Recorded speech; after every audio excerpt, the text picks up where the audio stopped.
क्योंकि इस बार यूपीपी के भी पेपर लीक हो चुके हैं और नीट का पेपर जो कभी नहीं लीक होता था वो भी लीक हुआ है, तो जहाँ तक ये भी एक मुद्दा है। अभी स्पोर्ट्स कोटे की कुछ वैकेंसीज निकली हैं, पता नहीं वो होंगी या मतलब कैंसिल हो जाएंगी। वो भी कुछ जो स्पोर्ट्स वाले हैं वो भी स्पोर्ट्स वैकेंसी का वेट कर रहे हैं, जो स्टडी वाले हैं वो स्टडी वैकेंसी का वेट कर रहे हैं। जो उनको सपोर्ट करते हों, चाहे वो सपा के हों या वो किसी भी दल के हों, सबका एक ही फैक्टर है, नौकरी। जब तक नौकरी नहीं मिलेगा, जो सरकार नौकरी देगी उसी को वोट मिलेगा। लोकसभा इलेक्शन 2024 में बीजेपी इस बार 33 सीटों पर सिमट कर रह गई और इसका एक बहुत बड़ा फैक्टर निकल के जो सामने आ रहा है वो है युवा। पुरानी भर्तियों पर रोक लगाना, नई वैकेंसीज़ों पर न होना, परीक्षाएं कैंसिल होना, इन मुद्दों ने काम किया या इसके अलावा और क्या कारण हो सकते हैं। आइए इन्हीं मुद्दों पर युवाओं से बात करते हैं और जानने की कोशिश करते हैं कि इन सब पर उनका क्या कहना है। हाँ, क्या लगता है कि इस बार कौन कौन से फैक्टर है इस बार? देखिए, सबसे बड़ा फैक्टर एक ही है युवाओं के लिए अभी तक का, नौकरी। चाहे वो बीजेपी सरकार के युवा है जो उनको सपोर्ट करते हों, चाहे वो सपा के हों या वो किसी भी दल के हों, सबका एक ही फैक्टर है, नौकरी। जब तक नौकरी नहीं मिलेगा, जो सरकार नौकरी देगी उसी को वोट मिलेगा। और जैसे वो दावा कर रहे थे कि बीजेपी वाले कि हम 80 में से कितने 79 सीटें जीतेंगे, एक सीट से जीतेगी सपा, अब वो सबके सामने है। तो जब तक तो फेरबदल कैसे हो गया ये पूरा एकदम से? फेरबदल उन्होंने यूपी में किया गया है आज तक। अखिलेश भैया ने बहुत कुछ किया है, उसके ऊपर वोट मिला है। 5 सालों में उन्होंने क्या नाम है कि आगरा एक्सप्रेसवे बनवाया है, मेट्रो किया, ठीक, इकाना स्टेडियम बनवाया, और क्या नाम है कि हेडक्वार्टर पे जो वो हेलीकॉप्टर्स उतरते हैं उसके लिए प्लेटफॉर्म बनवाया, हाँ, हेलीपैड, इतना कुछ करवाया। और वो बीजेपी वालों ने क्या करवाया है? कुछ नहीं। एक नैरेटिव निकल के आ रहा है, एक माहौल है, चर्चा का थोड़ा सा एक माहौल निकल के आ रहा है और लोगों में बात ये हो रही है, एक तरीके का भ्रम फैलाने की कोशिश की कि आरक्षण ख़त्म कर देंगे, संविधान को चेंज कर देंगे। इस तरीके का भ्रम फैलाया गया जनता में, इस तरीके से हुआ है फेरबदल। इसके बारे में क्या कहना है आप?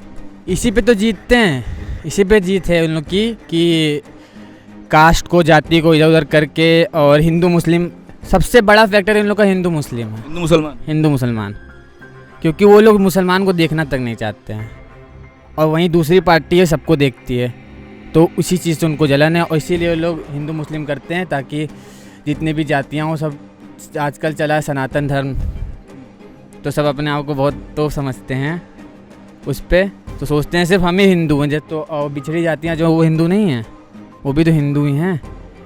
इंडिया में जितने लोग रह रहे हैं सब हिंदुस्तानी में तो हैं, कोई अगल बगल कोई पाकिस्तान जो मुस्लिम है पाकिस्तान में तो है नहीं, कि ईरान में रह रहे हैं, बांग्लादेश में रह रहे हैं, सब इंडिया में तो रह रहे हैं, सब हिंदुस्तानी तो हुए।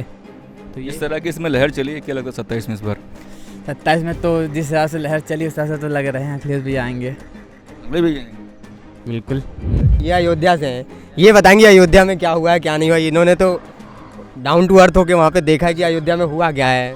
हाँ, पता है कि मतलब क्या रहा अयोध्या में, क्या क्या कारण रहे, क्या लगता है आपको? सर, अयोध्या से जो मोदी जी का ये हुआ कि लोग कहे कि मंदिर बनवाए और यहाँ से हार गए, इसका जो अंदर की बात थी उसको, वो बात किसी को नहीं पता थी। वो सदस्य जो खड़ा था, वो सदस्य हमेशा उसी को खड़ा किया जाता था और जैसे किसी की मृत्यु हो गई या फिर कुछ हो गया तो उसका सहयोग करना, जाना, ये सब करना, उसके अंदर एक अहंग की भावना आ गई थी कि हम मंदिर बनवा दिए, हमें जीतना है ही है, हम किसी के द्वार पे नहीं जाएंगे वोट मांगने।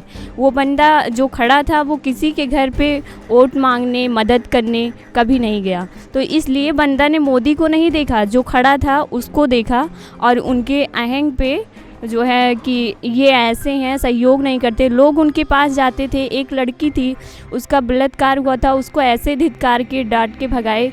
उन्होंने बोला कि हम इस सब सहयोग के लिए नहीं हैं और जो है हमको मिलता है तब हम खड़े होते हैं और आप जाइए यहाँ से पुलिस चौकी में कंप्लेन करिए, इस सब के बारे में हम कुछ वो नहीं कर सकते हैं। कौन बोला? लल्लू सिंह? हाँ, तो ऐसा उनको करना चाहिए। तो लोगों को ये सब बात नहीं पता है कि वो हारे किस वजह से। इस वजह से नहीं हारे कि वो मकान गिरवा दिए, मंदिर बनवाए, इस वजह से हारे। अगर क्या मस्जिद वहाँ बनता तो मकान ना गिरता, तो भी मकान गिरता, मंदिर बना तो भी मकान गिरा। आपको लगता है ये एक मतलब एक प्रमुख कारण रहा है? हाँ, ये प्रमुख कारण रहा और वहाँ से उनसे जनता भी रुष्ट हो चुकी थी। जो अब जनता ये भी देखती है ना कि सदस्य हमारा कैसा है, अच्छा है, सहयोग करता है और किसी भी चीज़ में जाओ तो तुरंत मदद मिलती है, ये सब चीज़ होती है। और उनके अंदर ये सब चीज़ ख़त्म हो चुकी थी। वो किसी के घर पे वोट मांगने नहीं गए थे। उन्होंने किसी की भावनाओं को नहीं समझा, किसी की भावनाओं को नहीं समझा, किसी का मदद नहीं किया और काफ़ी दिन से वही खड़े होते थे। तो उनको ये लगता था कि हमेशा हम जीतते हैं, अब की बार भी मंदिर बना है तो अब की बार भी तो हमें जीतना ही जीतना है, हम किसी के घर क्यों जाएं वोट मांगने और किसी की ऐसी मदद हम क्यों करें। ये नौकरियों का एक मुद्दा रहा, मतलब कि जो पुरानी भर्तियां थी उन पे रोक लगी और नई भर्तियां ओपन नहीं हुई। क्या ये एक मुद्दा रहा, क्या फैक्टर रहा, क्या लगता है आपको?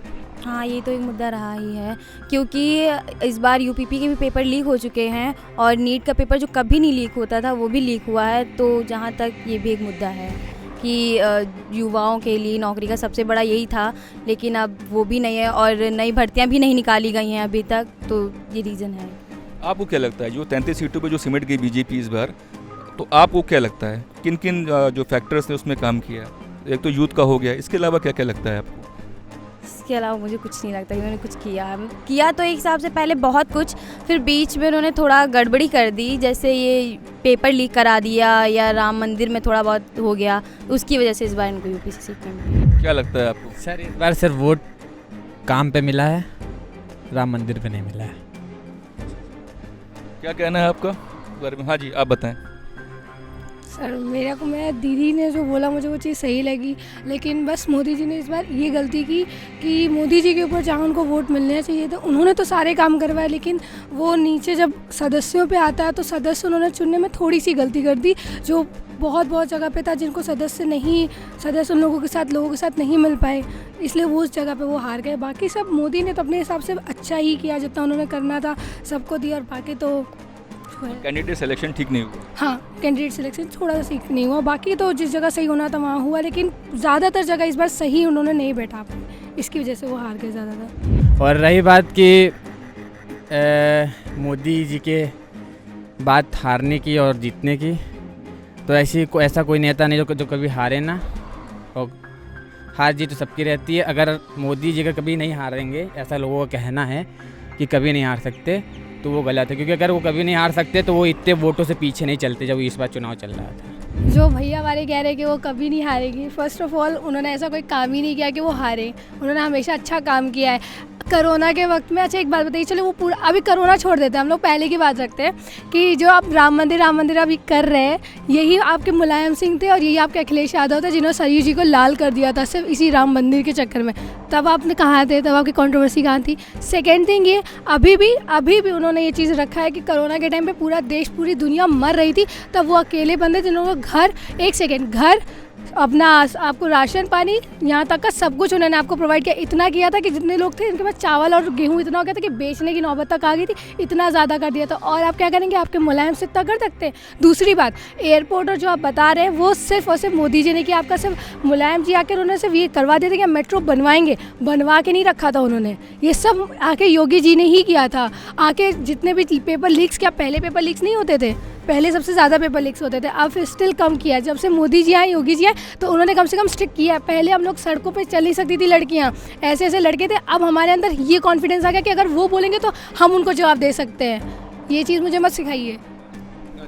नहीं, आपने लड़ने की जरूरत नहीं है, लोग अपनी बात रख रहे हैं। हाँ जी, नहीं लड़ने की बात, हाँ जी, अभी बच्ची है। अच्छा, रही बात राम मंदिर की बात, तो राम मंदिर की बात यहाँ हो ही नहीं रही है सर, उस पर तो हम कुछ बोलना ही नहीं चाहते भाई, वो हमारे भी भगवान है, ऐसा तो है नहीं, हम भी तो हिंदू हैं, तो उस पर कोई बात होने वाली बात नहीं है। जैसे कि उन्होंने कहा कि मुलायम सिंह थे तो ये करा दिया वो करा दिया, सर यहाँ काम पे बात हो रही है। और इन्होंने कहा जैसे कि उन्होंने खाली बोला था और काम किया है मोदी और योगी जी ने, हैं? राम मंदिर बनना ठीक है, मतलब ये कहना चाहते हैं राम मंदिर बनना कोई काम नहीं है, मतलब ये कोई काम नहीं है।